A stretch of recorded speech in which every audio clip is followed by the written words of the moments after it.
9월 7일 미국 주식 3분 뉴스 미주삼 시작합니다.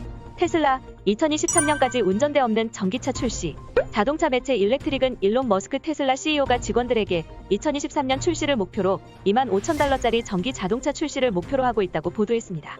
이를 위해 새로운 원통형 배터리 4860을 소개하며 더 강력하고 오래가지만 가격은 절반 수준일 것이며 완전 자율주행 기반의 차량이 될 것이라 언급했습니다. 테슬라 대항마 리비안, 한국에도 상표 등록 마쳐. 미국 전기차 스타트업 리비안이 국내 상표권을 등록하면서 한국 진출 가능성에 관심이 모이고 있습니다. 리비안은 포드, 아마존 등의 대규모 투자를 받으며 테슬라 대항마로 평가받는 업체입니다. 리비안은 다수의 국내 기업과도 협력 관계를 맺고 있으며 대표적으로 삼성 SDI, 만도, 대원화성, 에코캡 등이 있습니다. 퀄컴, 르노 신형 전기차의 디지털 계기판용 반도체 공급. 미국 반도체 설계 전문 업체 퀄컴이 완성차 업체 르노의 전기차 디지털 계기판용 칩을 공급한다고 발표했습니다. 퀄컴의 칩은 르노의 신형 전기차인 메간 E-테크에 탑재될 것으로 알려졌으며 올해 초 GM과도 자동차용 칩 공급 계약을 체결하였는데 향후 인포테인먼트 영역으로 사업을 확장 중이라는 분석입니다. 반도체 부족 2024년까지 자동차가 계속된다.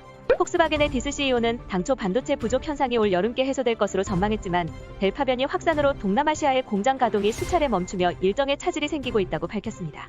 예컨대 포드 포커스의 경우 300개가량의 반도체 칩을 쓰고 있는데 전기차는 최대 3,000개를 탑재해야 하며 역대 최고가를 경신 중인 산업용 실리콘 부족이 특히 문제라는 지적입니다. 애플 앱스토어 정책 변화 매출 영향 미미 핵심 이익 고수.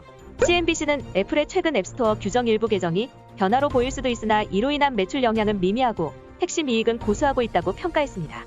앱스토어 매출의 가장 큰 부분을 차지하는 게임 앱의 경우 여전히 수수료 30% 규정이 적용되며 소규모 앱에 대한 수수료 15% 조정의 영향이 크지 않을 것이라는 분석입니다.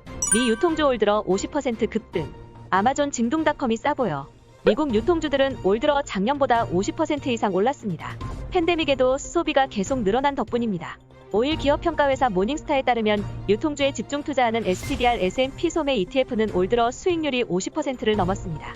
같은 기간 S&P 500 지수의 20% 상승보다 훨씬 많이 뛰었습니다.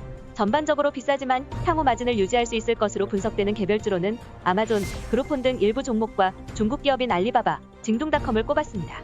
1년 만에 반토막난 팬데믹 수혜주 준비디어. 캐시우드는 줍줍했다. 팬데믹 사태의 최대 수혜주로 꼽히는 화상회의 플랫폼 업체 준비디오 커뮤니케이션에 미래의 빨간불이 들어왔습니다. 오프라인 활동 정상화에 따른 영향이 예상보다 빠르게 반영되면서 성장이 둔화될 수 있다는 점이 주가 하락 요인으로 작용했습니다.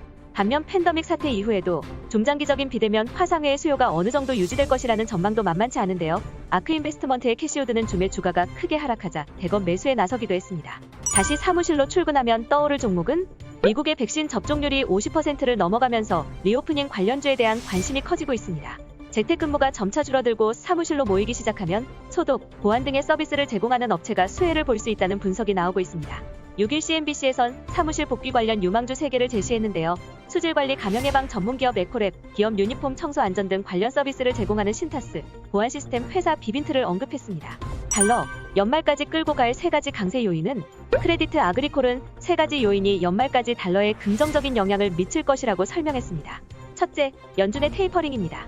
연준이 달러 유동성의 원천이라는 점을 고려할 때 쇄도하는 유동성이 둔화할 수 있다는 기대는 달러에 도움이 될 것이라고 언급했습니다. 둘째는 미국 의회의 정부 부채 상한 해소로 이는 미국 채권 발행으로 이어져 달러 유동성을 흡수합니다. 셋째로 미국 정부의 재정 부양책 승인도 채권 발행으로 달러 유동성을 감소시키고 달러 강세에 도움이 될 것으로 내다봤습니다. 이상으로 미주삼을 마치겠습니다.